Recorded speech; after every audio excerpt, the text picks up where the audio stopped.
The envelope arrived on a Tuesday morning, official and stark against our cheerful yellow mailbox. David was humming while flipping pancakes, steam rising from his coffee mug, when I tore open what I assumed was another insurance document. The FAL, Oregon Department of Vital Records seal caught my eye first, then the bold letters across the top. Certificate of death. David Michael Walsh, age 34. Cause of death. Accidental drowning. Date of death. March 15th, 2024. Before we jump back in, tell us where you're tuning in from, and if this story touches you, make sure you're subscribed, because tomorrow I've saved something extra special for you. I stared at the paper, my hands trembling. March 15th was yesterday.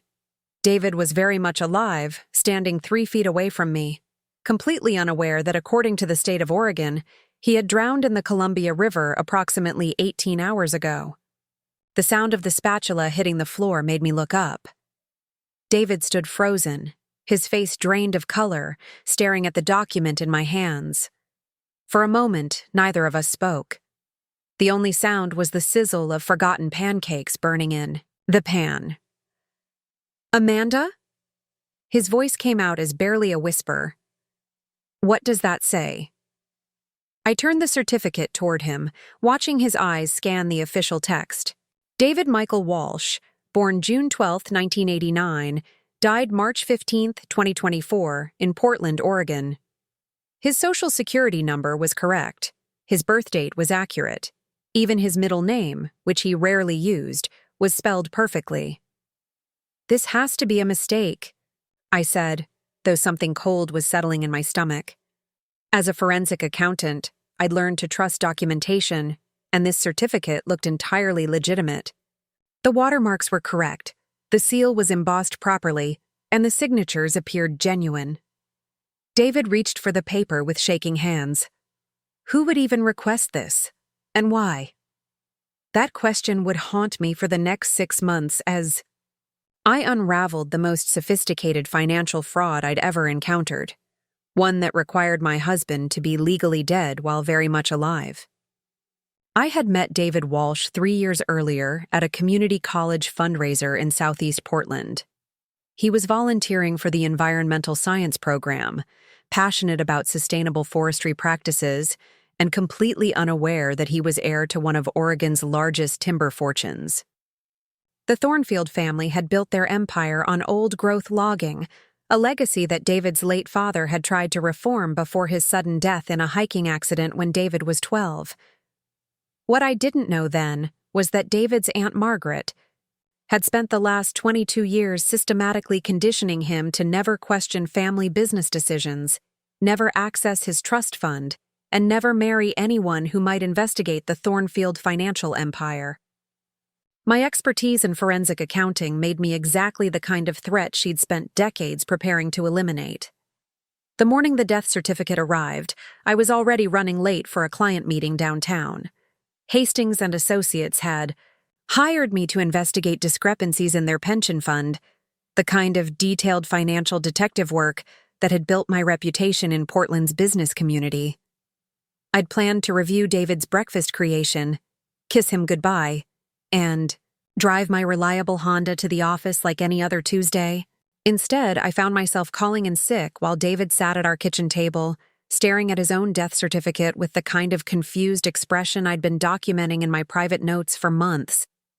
The vacant look that appeared after family, phone calls, the way he'd suddenly change his mind about major decisions without explanation, the headaches that followed any mention of accessing his inheritance. "We need to call the Vital Records office," I said, already reaching for my phone. "This is obviously an error." David nodded absently, but something in his posture had shifted. He'd gone rigid in the particular way I'd learned to recognize, like a computer program running a background process. "Actually," he said slowly, "maybe we should call Aunt Margaret first. She handles all the family paperwork." The suggestion made no sense. Why would his aunt in Portland Heights know anything about a state-issued death certificate? But David was already dialing her number. with the automatic precision of someone following a script. I listened to his side of the conversation, noting how his language patterns changed when speaking to Margaret Thornfield. Shorter sentences, deferential tone, the same vocal shifts I'd observed during their monthly dinners at her estate. "She says it's probably identity theft," David reported after hanging up. "Someone might be trying to access my accounts or benefits. She's going to have the family lawyer look into it." Every instinct I'd developed as a forensic accountant was screaming warnings. Identity thieves didn't forge death certificates. They typically worked with stolen Social Security numbers and credit applications. A death certificate was a tool for inheritance claims, life insurance payouts, or property transfers. Someone wanted David legally dead for a very specific financial reason. I spent the rest of that Tuesday morning researching death certificate procedures while David returned to his usual routine with unsettling normalcy. By lunch, I'd learned that requesting someone else's death certificate required specific legal standing: immediate family members, legal representatives, or persons with a direct financial interest in the estate.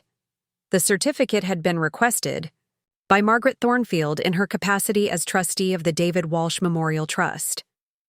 A trust I'd never heard of, established apparently the day after David's supposed death. That afternoon, while David attended his environmental consulting job at a nonprofit downtown, I drove to the Multnomah County Records Office. The clerk, a tired-looking woman named Patricia, confirmed that the death certificate was legitimate as far as their system showed. "The physician who signed the death certificate is Dr. Harrison Blake," she told me, reading from her computer screen. "He's listed as attending physician at Portland General." I thanked Patricia and immediately drove to Portland General Hospital. Dr. Blake was indeed on staff, specializing in emergency medicine. When I asked to speak with him about the David Walsh death certificate, his assistant informed me that Dr. Blake was currently on a month-long vacation in Europe. The pieces were forming a picture I didn't want to see. Someone with access to legitimate medical credentials had filed a false death certificate. Someone with legal authority had established a memorial trust. Someone was moving David's assets, while he made pancakes and went to work and lived his life completely unaware that he was supposedly dead. That evening, I suggested we review our financial accounts together, something we hadn't done in months. David seemed uncomfortable with the idea, claiming he trusted me to handle our finances. When I pressed, he developed one of his sudden headaches and went to bed early. I stayed up until 2 a.m, accessing every account I could find. Our joint checking showed normal activity. Our savings appeared untouched. But when I tried to log into David's individual accounts, I discovered that his access had been suspended due to account holder death notification. Thornfield Industries had frozen David's trust fund the morning his death certificate was filed. Nearly $2 million held in stasis while the Memorial Trust processed what appeared to be a legitimate inheritance transfer. I realized I was looking at a nearly perfect crime. David was alive, unaware, and legally dead. His assets were being transferred through proper channels using authentic documentation. Unless someone could prove the death certificate was fraudulent, the theft would appear entirely legitimate. But forensic accounting had taught me that every financial crime leaves traces. Margaret Thornfield might have created a masterpiece of legal fiction, but she'd also created a paper trail. Over the next several weeks, I would follow that trail through Portland's elite social networks, discovering a web of corruption that extended far beyond simple inheritance theft. The first clue came from an unexpected source. While researching Dr. Blake's credentials, I discovered that he'd attended medical school with a substantial scholarship from the Thornfield Foundation. A scholarship that continued through his residency and was recently renewed for continuing education, despite Blake being 15 years out of medical school. The Thornfield Foundation's tax filings showed a pattern of supporting professionals, who might later prove useful: doctors, lawyers, judges, insurance executives. Margaret Haddon Thornfield wasn't just stealing David's inheritance. She'd spent decades building a network of indebted professionals who could provide services when needed. I began keeping detailed records of David's behavior patterns, noting how certain phone calls or conversations would trigger dramatic personality shifts. After speaking with his aunt, he'd become suddenly agreeable to decisions he'd previously opposed. Family dinners left him listless and compliant for days afterward. My background in forensic accounting proved invaluable for documenting these patterns. I created spreadsheets tracking his behavioral changes, cross-referenced with family contact, and began recording conversations with a small device I purchased at an electronics store in Beaverton. 3 weeks after the death certificate arrived, David announced that he'd decided to take a leave of absence from his job to figure things out. The decision seemed to come from nowhere, but I'd learned to trace his sudden choices back to family influence. "Aunt Margaret thinks it would be good for me to spend some time at the family cabin," he explained over dinner. "Clear my head. Maybe do some hiking." The family cabin was a remote property near Mount Hood, hours from cell phone service. If David disappeared there, even temporarily, it would give Margaret time to complete whatever financial transfers she had planned. I agreed enthusiastically, suggesting we make it a romantic getaway. Margaret's plan required David to be isolated, not accompanied by a forensic accountant with questions about his supposed death. That night, while David slept, I photographed every document in his home office: bank statements, insurance policies, correspondence with family lawyers. What I found confirmed my worst suspicions. David had been signing papers for months without understanding their implications. Powers of attorney, trust modifications, beneficiary changes. All changes that would be activated upon his death. Margaret Thornfield had been preparing for David's demise for years, conditioning him to sign documents without question while building a network of professionals who could make his death appear natural and legal. The only flaw in her plan was that David remained stubbornly, inconveniently alive. But I was beginning to understand that his continued existence was temporary. The death certificate wasn't just about stealing money, it was preparation for making the fiction become reality. Over the following days, I noticed David's headaches becoming more severe. He complained of dizziness, nausea, and memory problems. When I suggested seeing a doctor, he insisted it was just stress and that Aunt Margaret had recommended a specialist who could help. The specialist was Dr. Harrison Blake, supposedly vacationing in Europe but apparently available for private consultations with family friends. The same doctor who had signed David's death certificate was now offering to treat the very much alive David Walsh for mysterious neurological symptoms. I realized that Margaret's plan was evolving. If she couldn't wait for David to die naturally, she would arrange for his death to match the certificate she'd already filed. An accidental drowning would be difficult to investigate if David's body showed evidence of the neurological condition that Dr. Blake was supposedly treating. Preparing and narrating this story took us a lot of time, so if you are enjoying it, subscribe to our channel. It means a lot to us. Now back to the story. This was when I made the decision that would define the next phase of my life.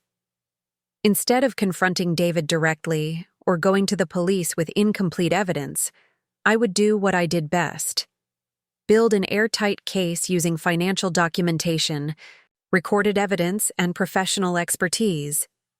Margaret Thornfield had spent years planning the perfect inheritance theft. I would spend the next several months planning her perfect exposure.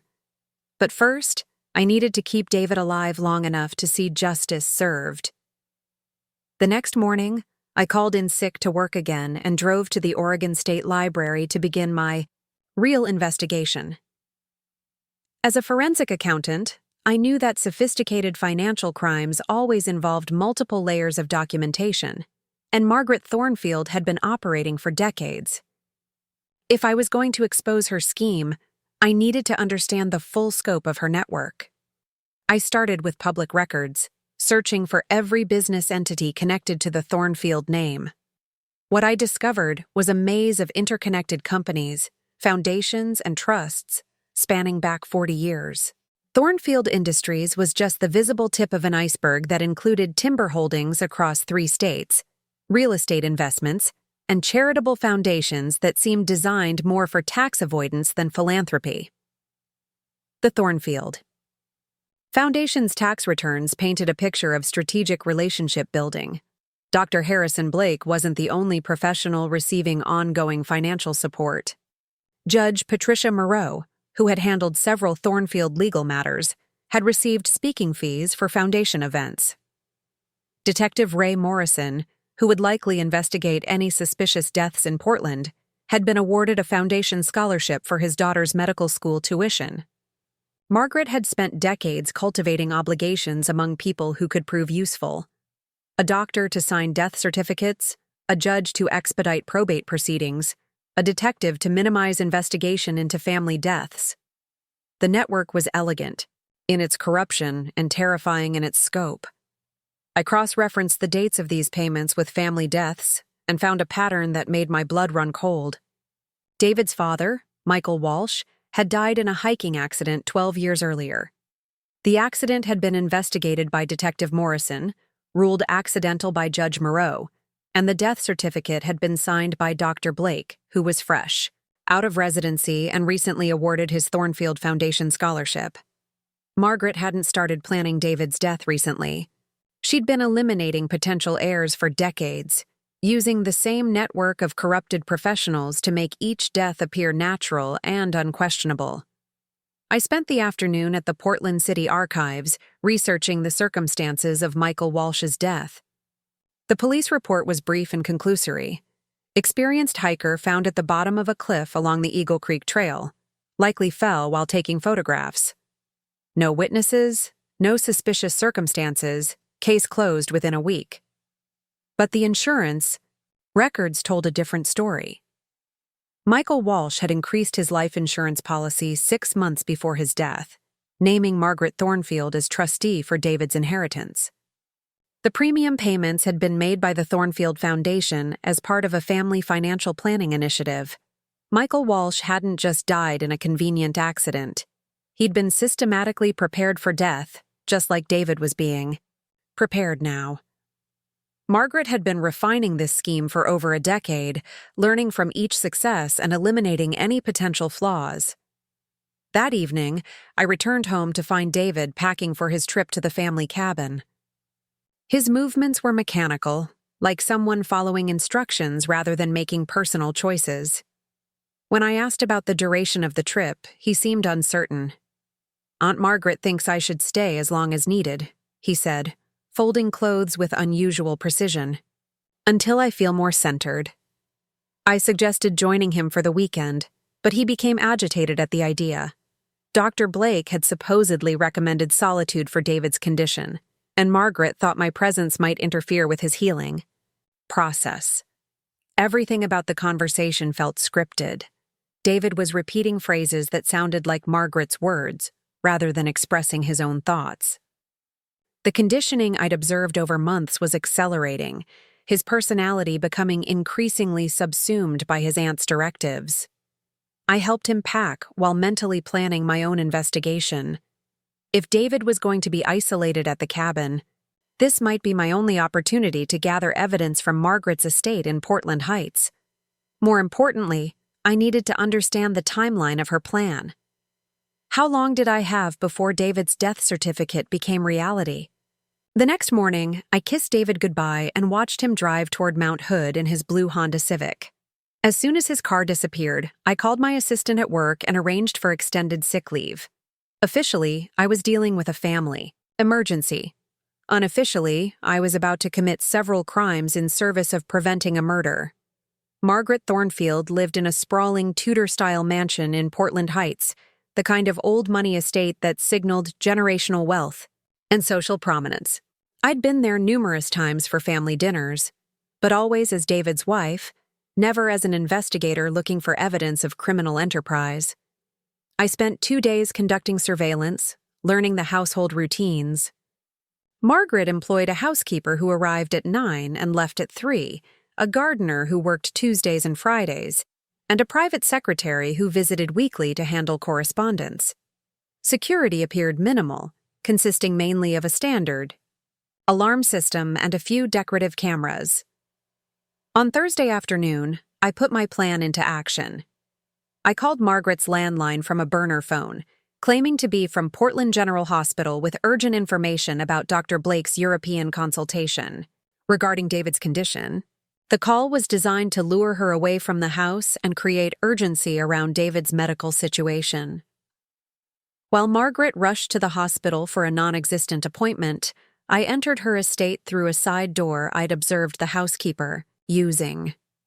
My hands shook as I disabled the alarm using a code I'd watched Margaret input during a previous visit, but my forensic training kicked in as soon as I was inside.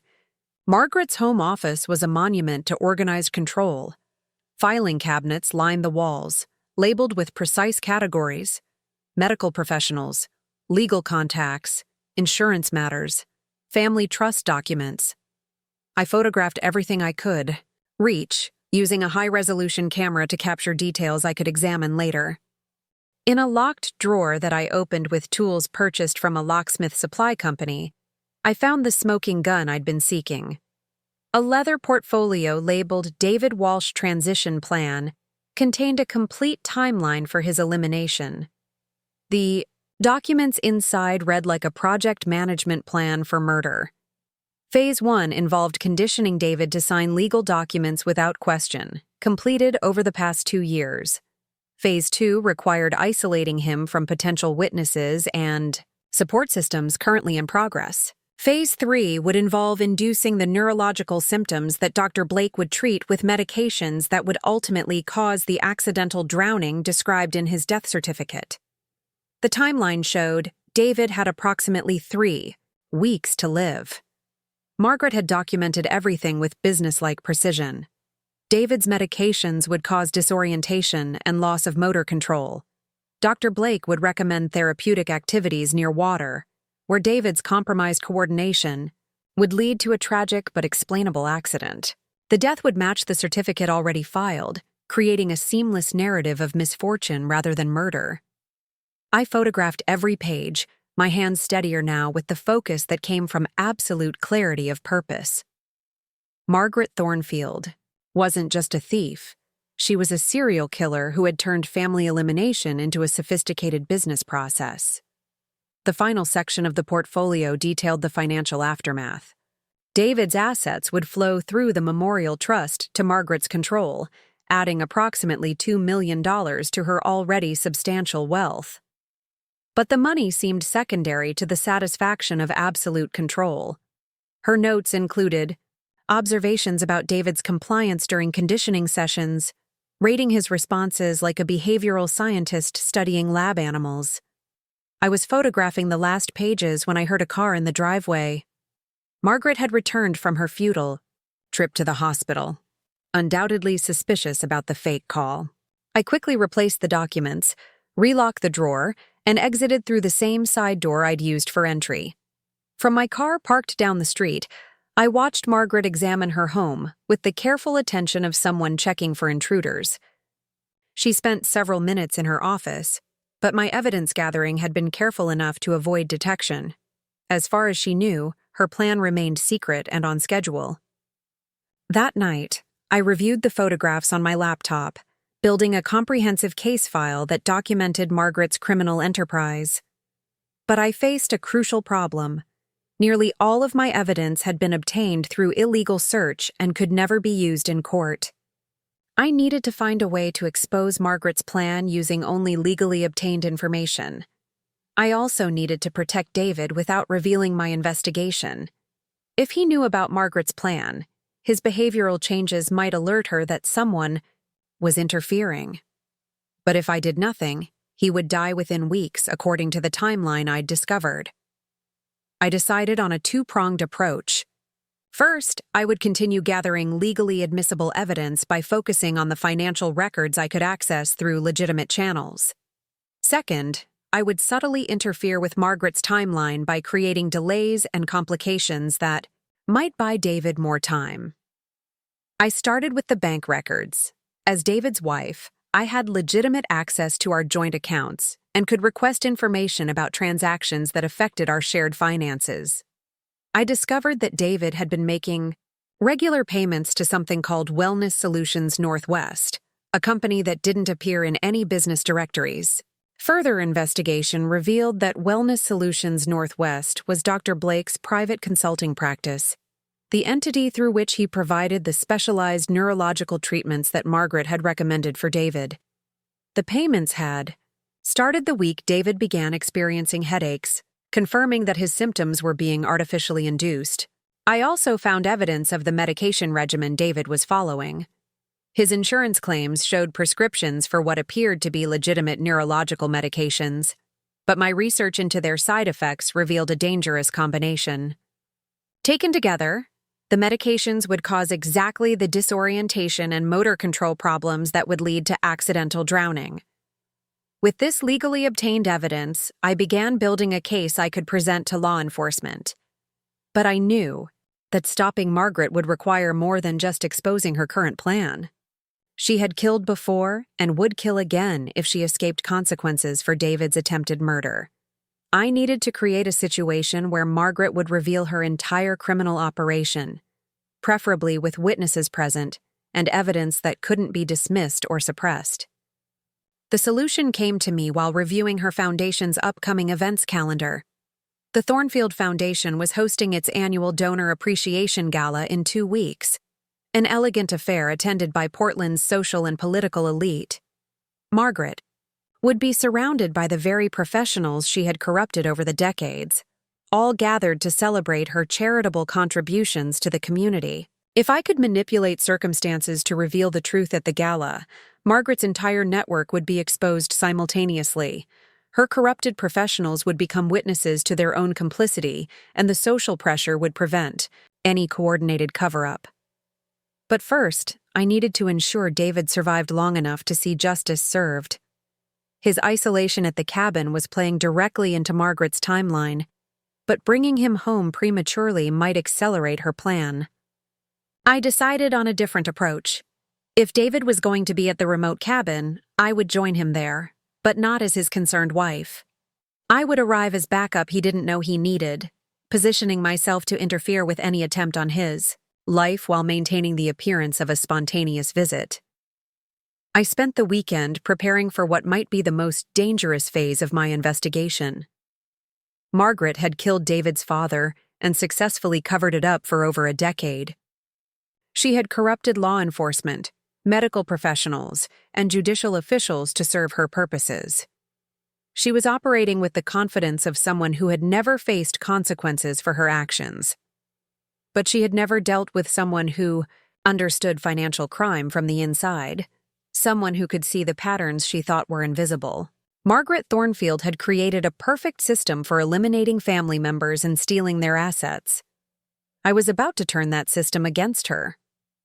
Monday morning, I loaded my car with camping gear and drove toward Mount Hood, following the same route David had taken days earlier. The family cabin was isolated enough that cell phone service was intermittent, but I'd come prepared with satellite communication equipment and GPS tracking devices. More importantly, I'd come armed with knowledge of Margaret's complete plan and the evidence to destroy her criminal empire. The next phase of my investigation would be the most dangerous, but also the most crucial. David's life depended on my ability to outsmart a woman who had been perfecting murder for decades. But as I drove through the mountain forests toward our confrontation, I felt the cold satisfaction of a forensic accountant who had finally found the discrepancy that would unravel everything. The family cabin sat in a clearing surrounded by towering Douglas firs, its rustic exterior masking the sophisticated surveillance system I spotted within minutes of arrival. Margaret had chosen this location carefully, remote enough to eliminate witnesses, but equipped with monitoring technology that would document David's final days for her records. I parked my Honda behind a cluster of trees half a mile down the access road, then approached the cabin on foot through the forest. David's blue Civic was parked in the main clearing, and I could see him through the large windows, moving around the kitchen with the same mechanical precision I'd observed at home. Through binoculars, I watched his routine unfold over several hours. David prepared meals at exact times, took medication from a daily pill organizer, and spent long periods sitting motionless in a chair facing the lake. His behavior had all the hallmarks of someone following a strict regimen designed to look like natural recovery, while actually preparing his body for the final phase of Margaret's plan. The cabin's isolation was more complete than I'd anticipated. No cell service, no internet, no telephone landline. If something happened to David here, it would be hours before anyone could summon help, and by then, Margaret's carefully crafted accident would be complete. I established my own surveillance position in an abandoned hunting blind approximately 200 yards from the cabin, with clear sight lines to the building and the lake beyond. From here, I could monitor David's activities while remaining invisible to Margaret's security cameras. Over the next 2 days, I documented David's declining condition with growing alarm. His coordination was noticeably deteriorating, and he frequently paused during simple tasks as if fighting dizziness or confusion. The medications Dr. Blake had prescribed were working exactly as Margaret intended, systematically compromising David's ability to function safely around water. On Wednesday afternoon, David received his first visitor. A black SUV arrived carrying Dr. Blake, who was supposedly still vacationing in Europe. I photographed his license plate and used a telephoto lens to capture images of him entering the cabin with a medical bag and what appeared to be additional medications. Through the cabin windows, I watched Blake examine David with clinical detachment, checking his reflexes, balance, and coordination. The doctor took extensive notes, documenting the progression of symptoms he was artificially inducing. At one point, Blake made a phone call and I could see him nodding and smiling, clearly reporting successful progress to someone who wasn't visible in my field of view. After Blake left, David's condition visibly worsened. He stumbled while walking and had to steady himself against furniture. When he attempted to prepare dinner, he dropped a plate and spent several minutes staring at the broken pieces as if unable to understand what had happened. I realized Margaret's timeline was accelerating. David's neurological impairment had reached the level where an accidental drowning would be believable. The next phase of her plan would begin soon, and I needed to be ready to intervene without revealing my presence. That night, I used my satellite communication device to upload the evidence I'd gathered to a secure cloud server. If something happened to me at the cabin, the documentation of Margaret's crimes would still reach the appropriate authorities.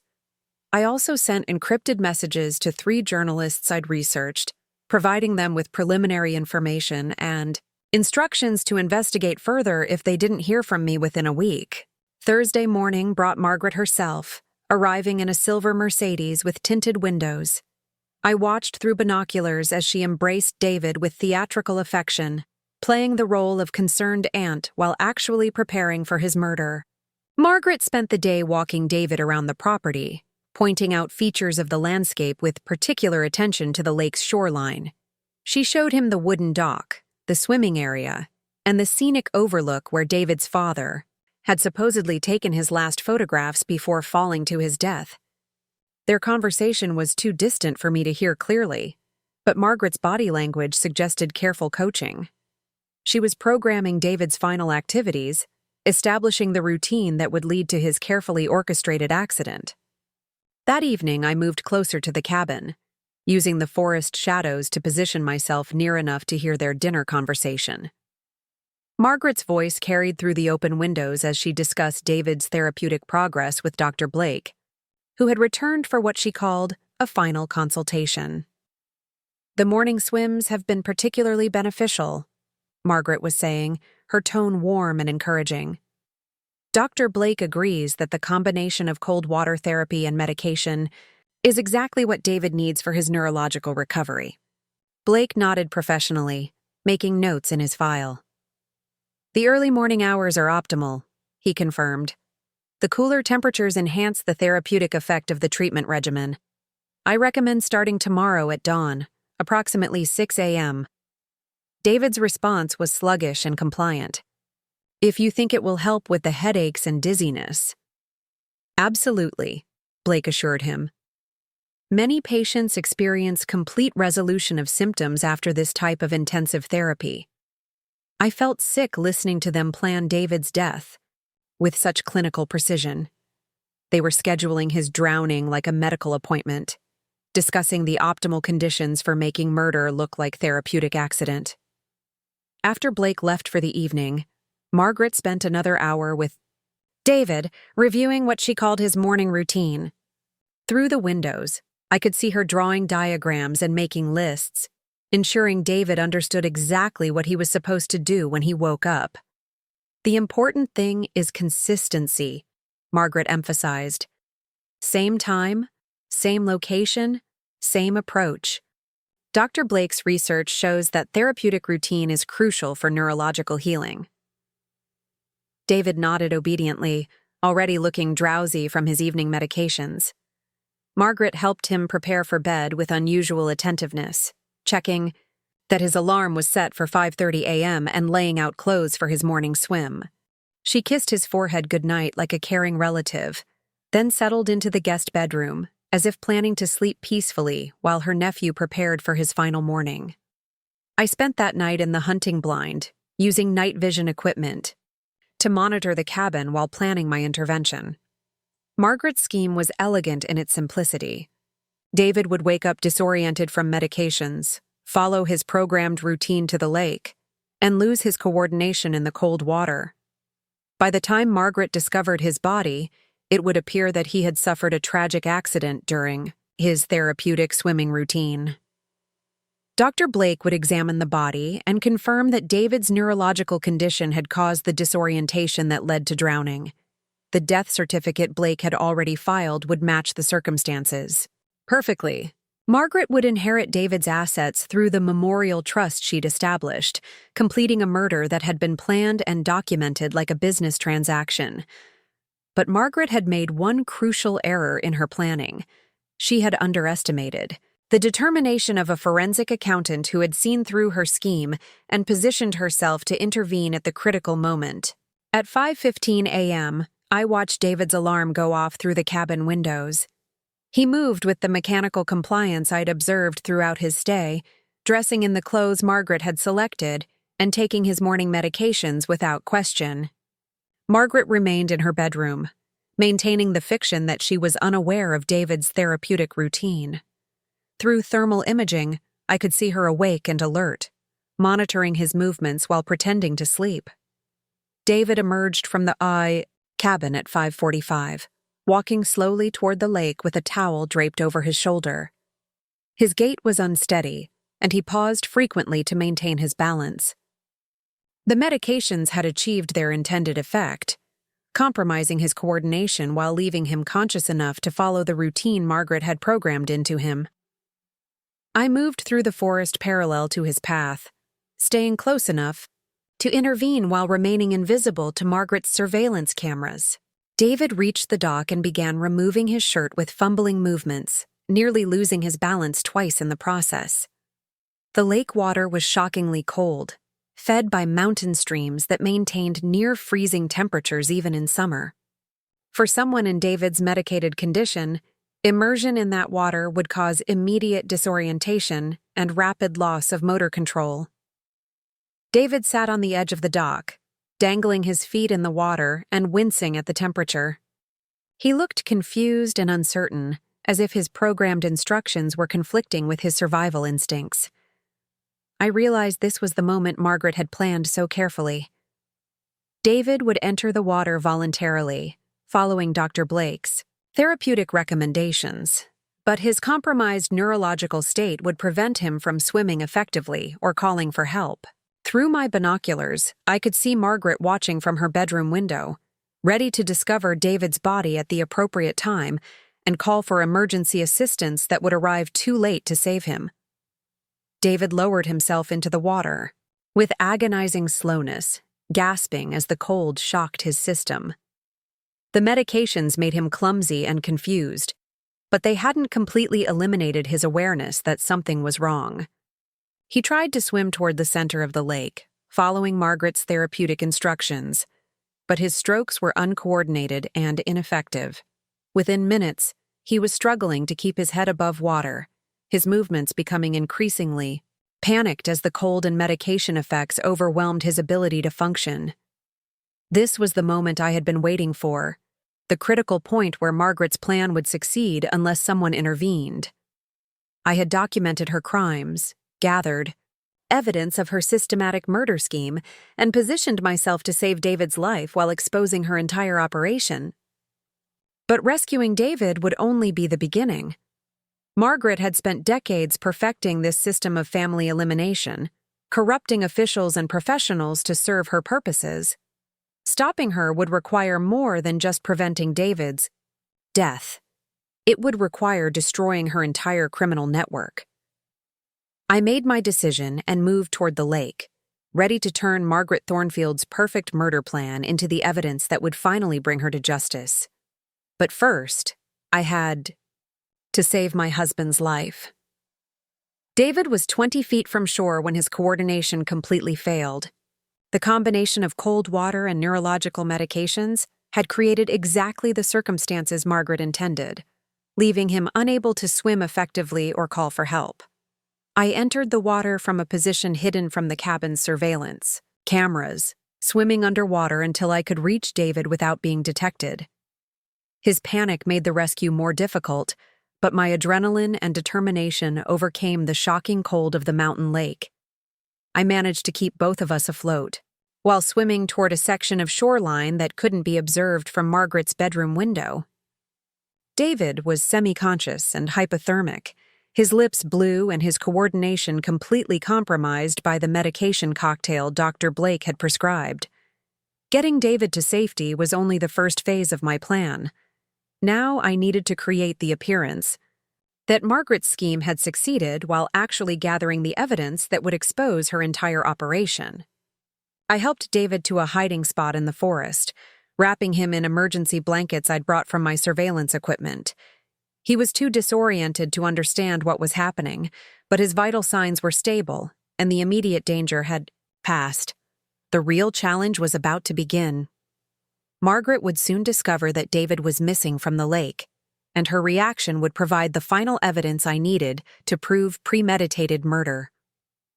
I positioned my cameras to record her response, then returned to my hiding spot to wait for the performance that would finally reveal Margaret Thornfield's true nature to the world. At 6:30 a.m., Margaret emerged from the cabin dressed in a silk robe and slippers, carrying a coffee mug, and wearing an expression of calculated concern.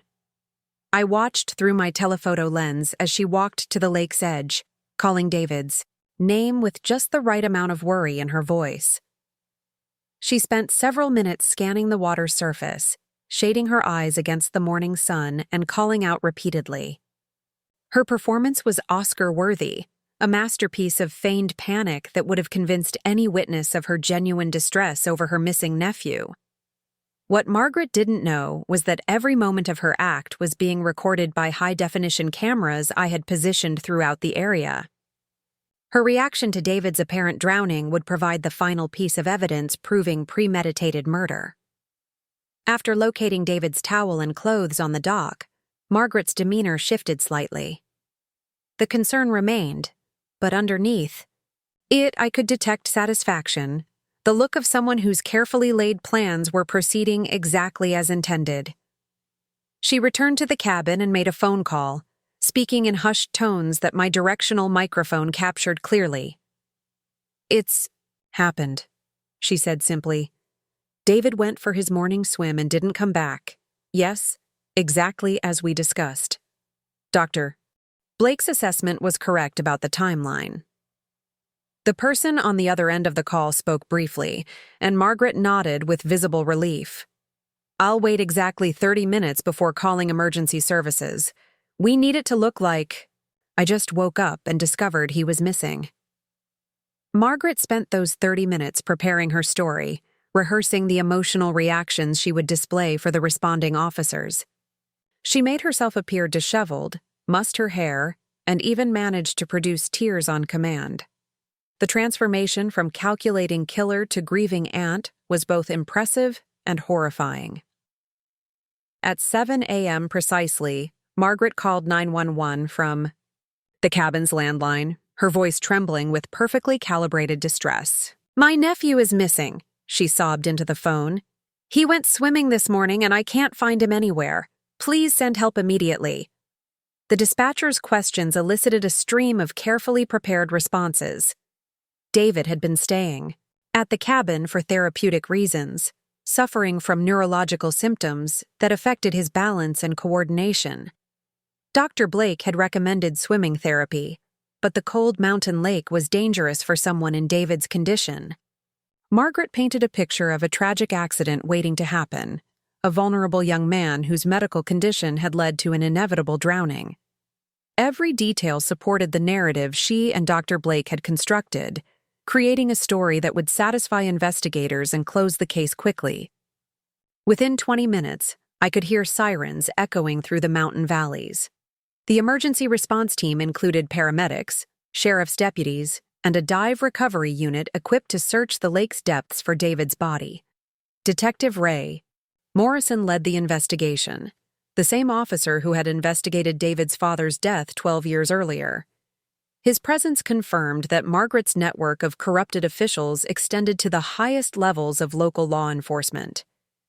I watched Morrison interview Margaret with the thoroughness of someone going through the motions rather than conducting a genuine investigation. His questions were perfunctory, designed to establish the basic facts for his report rather than probe for inconsistencies or suspicious circumstances. Margaret's answers flowed smoothly, each response supporting the accidental drowning narrative. She described David's deteriorating condition, his commitment to following Dr. Blake's therapeutic recommendations, and her own deep concern about his safety near the water. "I should have insisted he wait for supervision," she told Morrison, with convincing anguish. But Dr. Blake said the independence was important for his recovery. David was so determined to get better. Morrison nodded sympathetically, making notes that would form the foundation of his incident report. The investigation was proceeding exactly as Margaret intended, with no serious scrutiny of the circumstances or timeline. The dive team spent 3 hours searching the lake while Margaret maintained her grieving aunt performance for the assembled emergency responders. She provided coffee and sandwiches, shared stories about David's childhood, and displayed exactly the right combination of hope and despair. When the divers failed to locate David's body, Morrison assured Margaret that mountain lakes often held their victims for weeks or months before releasing them. The cold water and underwater currents could carry a drowning victim far from the point of entry, making immediate recovery unlikely. Margaret accepted this explanation with resigned sadness, asking when she should expect to recover David's remains for burial. Morrison estimated it could take anywhere from days to months, depending on water conditions and seasonal changes. This timeline played perfectly into Margaret's financial plans. David's death certificate was already filed, his trust fund frozen, and his assets ready for transfer. Whether or not his body was immediately recovered, Margaret could proceed with claiming his inheritance through legal channels that were already in motion. After the emergency responders departed, Margaret spent the afternoon making phone calls to family members, lawyers, and insurance companies. I recorded every conversation, documenting her systematic activation of the systems she had spent years putting in place. Her call to the insurance company was particularly revealing. She reported David's disappearance with clinical precision, providing policy numbers and claim forms as if she had prepared for this conversation months in advance. "The death certificate has already been filed with the state," she told the insurance representative. Dr. Harrison Blake was the attending physician. Detective Morrison is handling the investigation, case number 2024, MT 1847. The efficiency of her responses demonstrated how thoroughly Margaret had prepared for this moment. Every official she needed to contact had been cultivated as part of her network. Every document required for David's legal death had been prepared in advance. But Margaret's greatest strength was also her fatal weakness.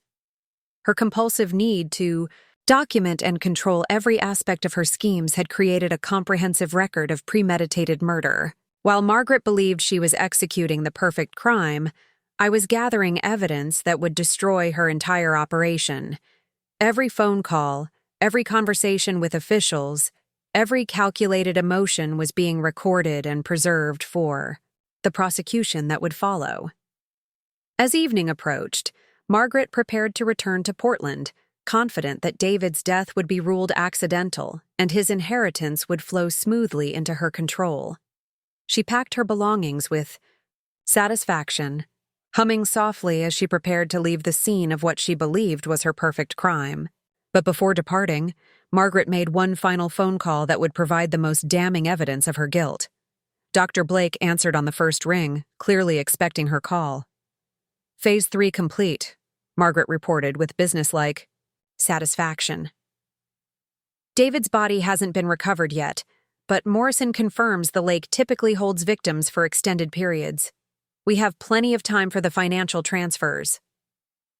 Blake's response was equally clinical. "Excellent." The medication regimen achieved exactly the neurological impairment we projected. The timeline from therapeutic swimming to accidental drowning was optimal. They spent 10 minutes reviewing the logistics of David's legal death, discussing insurance, payouts, trust fund transfers, and the memorial service Margaret was already planning. Their conversation read like a post-project review meeting, analyzing the success of their murder scheme with professional detachment. Margaret concluded the call with instructions for Blake to prepare documentation supporting David's accidental death ruling. As the attending physician who had treated David's neurological condition, Blake's medical opinion would carry significant weight with the coroner's office. After Margaret departed, I waited until her car was completely out of sight before retrieving David from his hiding place in the forest. He was conscious but disoriented, the medication effects gradually wearing off as his body temperature returned to normal. David's confusion was heartbreaking to witness. He remembered waking up at the cabin and following his morning routine, but everything after entering the lake was a blur of cold water and panic. He had no memory of my rescue or the hours spent hidden in the forest. "What happened to me?" he asked repeatedly, touching his head as if trying to locate missing memories. "I was swimming, and then everything went dark. How did I get here?" I helped David into warm clothes and explained that he had nearly drowned due to an adverse reaction to his medications. For now, I kept the explanation simple, focusing on his immediate safety rather than revealing the full scope of Margaret's murder plot. The most challenging aspect of our situation was maintaining the fiction of David's death while preparing to expose Margaret's crimes. If David appeared alive too soon, Margaret would realize her plan had failed and potentially eliminate both of us to protect her secret. I needed David to remain officially dead until I could present the complete evidence package to authorities who weren't part of Margaret's corrupted network. This meant keeping him hidden while building a case strong enough to overcome decades of official complicity. Using my satellite communication device, I contacted FBI agent Jennifer Torres, a federal investigator who specialized in financial crimes and public corruption. Torres worked out of the Portland field office, but had no connections to local law enforcement that Margaret might have compromised. I transmitted an encrypted summary of my evidence along with audio recordings of Margaret's phone calls and video footage of her performance for the local investigators. Torres responded within hours, confirming that a federal task force would take jurisdiction over the case based on the interstate financial crimes I had documented. The next phase of my plan required careful coordination with federal authorities while maintaining the appearance that David's death investigation was proceeding normally. Margaret needed to believe her scheme had succeeded until the moment federal agents arrived with arrest warrants. I spent 2 days preparing David for what would be the most challenging performance of his life. When we revealed his survival, it would trigger a confrontation that would expose Margaret's entire criminal network, but it would also put both of us at significant risk. Margaret had killed before, and would certainly kill again if she realized her decades of planning were unraveling. The federal agents would provide protection, but only if we could survive long enough to testify against her.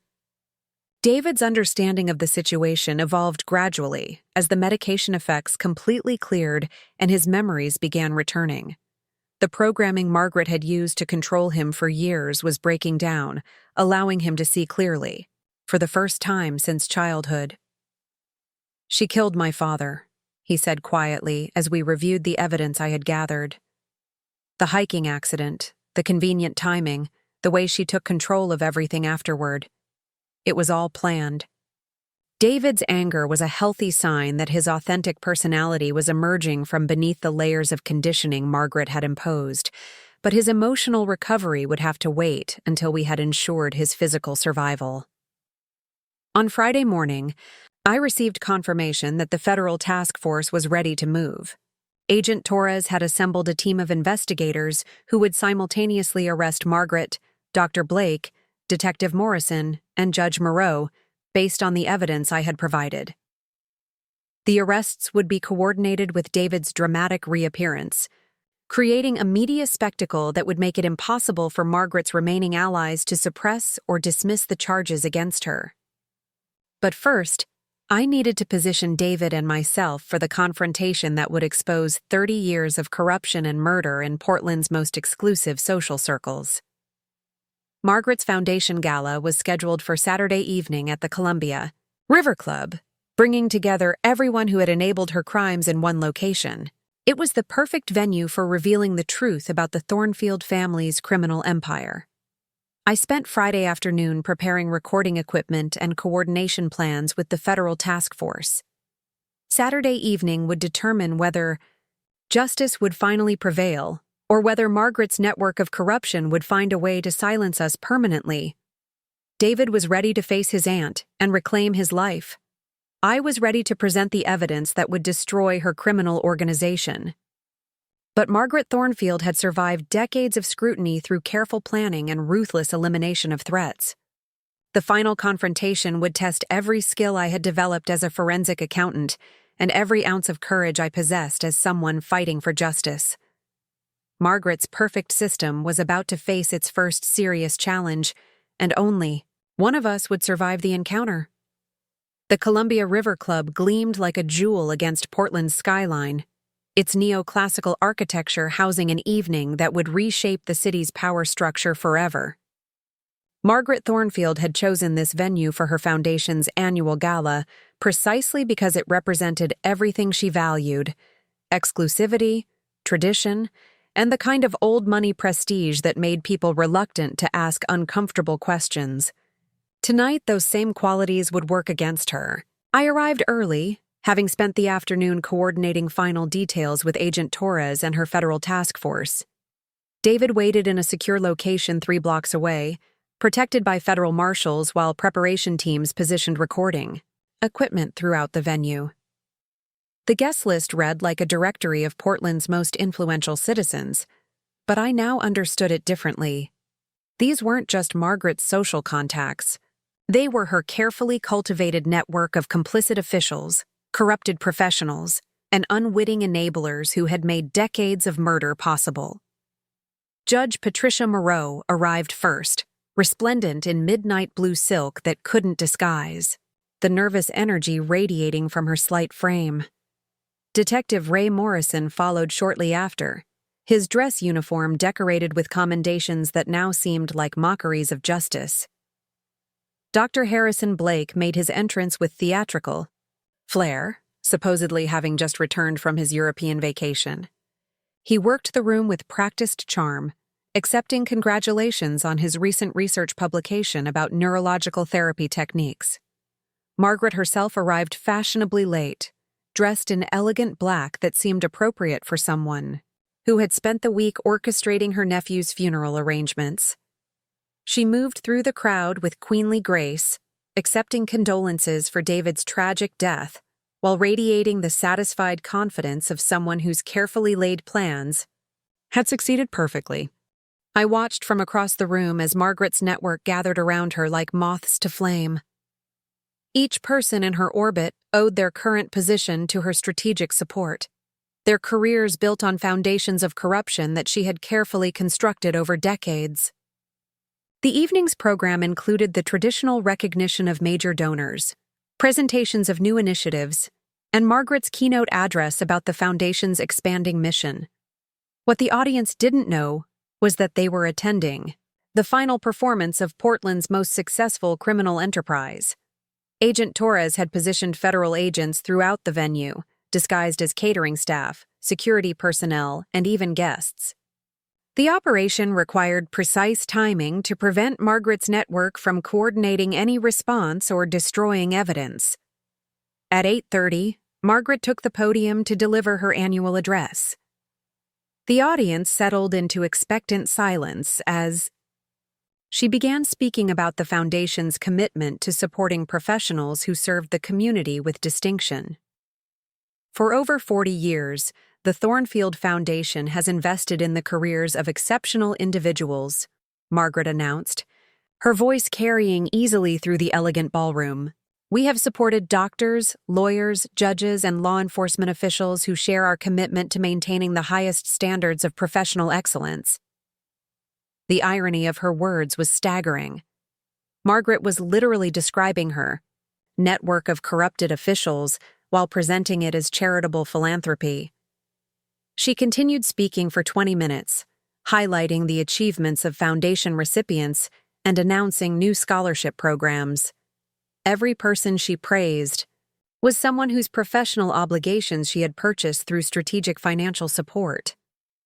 As Margaret's speech reached its conclusion, I received a text message from Agent Torres confirming that all federal units were in position. The moment had arrived to reveal the truth about the Thornfield Foundation's real mission.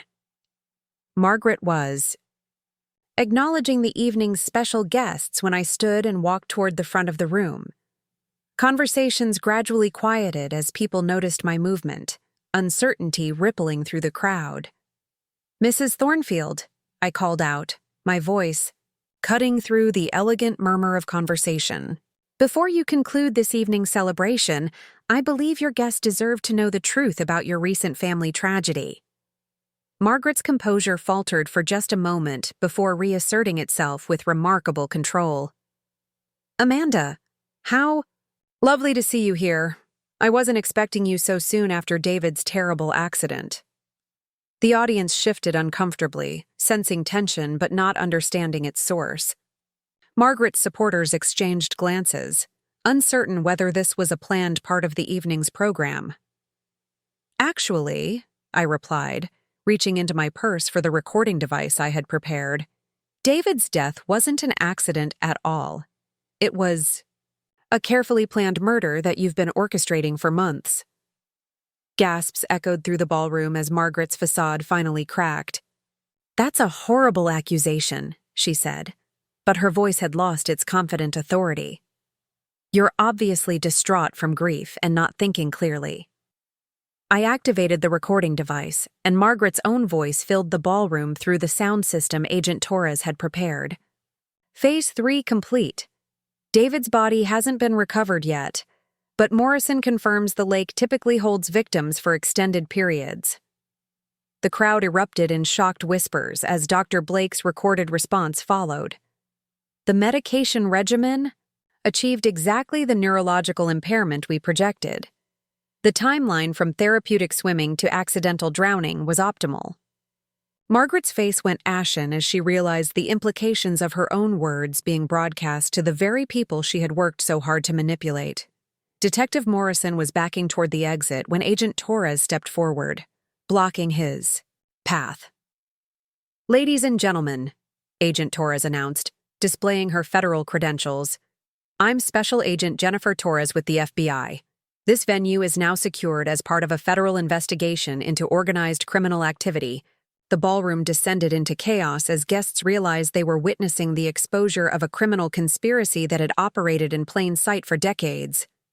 Some tried to leave, others pulled out their phones to record the scene, and Margaret's inner circle looked around desperately for escape routes that federal agents had already sealed. Margaret made one final attempt to control the narrative. "This is obviously some kind of setup," she declared, her voice rising above the commotion. "David is dead, and his grieving wife is clearly having some kind of breakdown. That was the moment I had been waiting for, the perfect cue for the revelation that would destroy Margaret's credibility forever. The ballroom's main doors opened and David walked in flanked by two federal marshals. The collective gasp from the audience was audible even over the chaos, as Portland's elite witnessed a man supposedly drowned 3 days earlier appearing very much alive. David moved through the crowd with steady determination, his eyes fixed on Margaret with an expression of cold fury. The programming that had controlled him for decades was gone, replaced by the authentic anger of someone who finally understood how thoroughly he had been manipulated. "Hello, Aunt Margaret," David said as he reached the front of the room. "I'm sorry I missed my own funeral planning, but I was busy recovering from the drowning you arranged." Margaret stumbled backward, her carefully maintained composure completely shattered. "That's impossible," she whispered. "You're supposed to be dead," David finished. "Yes, I know. I read the death certificate you filed before actually killing me. Very thorough planning, but you made one crucial mistake." Margaret's eyes darted around the room, looking for allies who were now backing away from her as quickly as possible. Judge Moreau was already in federal custody, her hands cuffed behind her back as agents read her rights. Dr. Blake tried to blend into the crowd, but federal agents intercepted him before he could reach the exit. His protests about medical confidentiality fell on deaf ears as Agent Torres placed him under arrest for conspiracy to commit murder. Detective Morrison's attempt to claim law enforcement immunity was equally futile. The recording of his conversation with Margaret about holding David's body in the lake had eliminated any pretense of innocent involvement. David stepped closer to Margaret, his voice carrying clearly through the now silent ballroom. "You killed my father, didn't you? The hiking accident was just another one of your carefully planned murders." Margaret's remaining composure crumbled completely. "He was going to take you away," she said, her voice breaking with genuine emotion for the first time I had ever witnessed. "Michael wanted to expose the family business, reform everything our grandfather built. He would have destroyed us." The confession hung in the air like a physical presence, recorded by multiple devices and witnessed by hundreds of Portland's most prominent citizens. Margaret had just admitted to murdering her own brother to maintain control of the family fortune. "And you've been conditioning me ever since," David continued relentlessly. "Programming me to be compliant, to never question your decisions, to sign whatever documents you put in front of me." Agent Torres stepped forward with handcuffs as Margaret seemed to deflate before our eyes. The powerful matriarch who had controlled Portland's elite for decades was revealed as nothing more than a serial killer whose schemes had finally been exposed.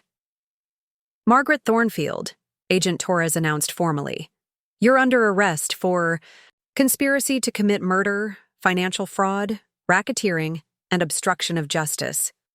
As federal agents led Margaret away, she turned back toward the audience with one final attempt at manipulation. "You all benefited from my support," she called out desperately. "Your careers, your positions, your success, all of it was built on what I provided." The accusation sent a chill through the remaining guests as they realized how completely Margaret had compromised Portland's power structure. Everyone in the room would face scrutiny about their relationships with the Thornfield Foundation and their potential complicity in her crimes. The federal investigation that followed Margaret's arrest uncovered a web of corruption that extended far beyond what I had initially discovered. Her foundation's tax records revealed decades of strategic payments to officials who had consistently ruled in favor of Thornfield interests. Margaret's conviction on 17 federal charges resulted in a life sentence without the possibility of parole. Dr. Blake received 25 years for his role in multiple murders disguised as medical accidents. Detective Morrison and Judge Moreau both received significant prison terms and the forfeiture of their pensions. The Thornfield Foundation was dissolved, its assets redirected to legitimate charities that actually served the community rather than corrupting it. David's inheritance, now legally restored, funded a new organization dedicated to investigating unsolved deaths involving wealthy families and their business interests. David's recovery from decades of psychological conditioning proved more challenging than our legal vindication. He spent months in therapy, learning to distinguish between his authentic thoughts and the programmed responses Margaret had installed through years of systematic manipulation. Our marriage required similar reconstruction. The relationship that had begun with genuine affection had been systematically corrupted by Margaret's interference, but underneath the manipulation lay something real worth preserving. We moved to Seattle, far enough from Portland to escape. The constant reminders of Margaret's influence, but close enough for David to testify in the ongoing trials of her remaining associates. David established a consulting practice helping other victims of family financial abuse, while I expanded my forensic accounting work to include cases involving psychological manipulation and coercive control. The death certificate that had started, this entire investigation became the centerpiece of a new legal framework for detecting inheritance fraud. The David Walsh Memorial Act, passed by the Oregon legislature, requires multiple independent verifications for death certificates involving significant financial assets. Margaret's systematic corruption of Portland's institutions led to comprehensive reforms in how the city's professional licensing boards operate. New ethics requirements and financial transparency rules made it much more difficult for wealthy individuals to purchase official complicity. The most satisfying aspect of our victory was watching Margaret's carefully constructed network unravel completely. Officials who had seemed untouchable found themselves facing federal charges, their careers destroyed by their association with her criminal enterprise. 6 months after Margaret's arrest, David and I returned to Portland for the dedication of a memorial garden honoring victims of family financial abuse. The ceremony took place in a park that had previously been named after Margaret's grandfather, the timber baron who had started the family's tradition of treating people as disposable resources. Standing in that garden, surrounded by families who had found justice through our investigation, I reflected on how a single morning and a mysterious death certificate had led to the exposure of Portland's most successful criminal conspiracy. Margaret Thornfield had spent 40 years building what she believed was an unassailable system of power and control. She had corrupted officials, manipulated families, and eliminated anyone who threatened her dominance. But her greatest strength had also been her fatal weakness. The compulsive need to document and control every detail of her schemes had created the evidence trail that ultimately destroyed her. As David spoke to the Memorial Garden audience about the importance of questioning authority and protecting vulnerable family members, I saw the man he had always been beneath Margaret's programming, strong, compassionate, and determined to use his experience to help others avoid similar victimization. The death certificate that had arrived while David was making breakfast had been intended as the final step in his elimination. Instead, it became the first step in his liberation and the catalyst for bringing down one of the most sophisticated criminal enterprises in Oregon's history. Margaret Thornfield had believed she could control life and death with the same precision she brought to her financial schemes. In the end, she discovered that some things remain beyond the reach of money, manipulation, and murder. Justice, when finally unleashed, proved more powerful than even the most carefully constructed conspiracy. And sometimes, the best way to solve a mystery is to live long enough to tell the truth about it. Up next, you've got 2 more standout stories right on your screen. If this one hit the mark, you won't want to pass these up. Just click and check them out.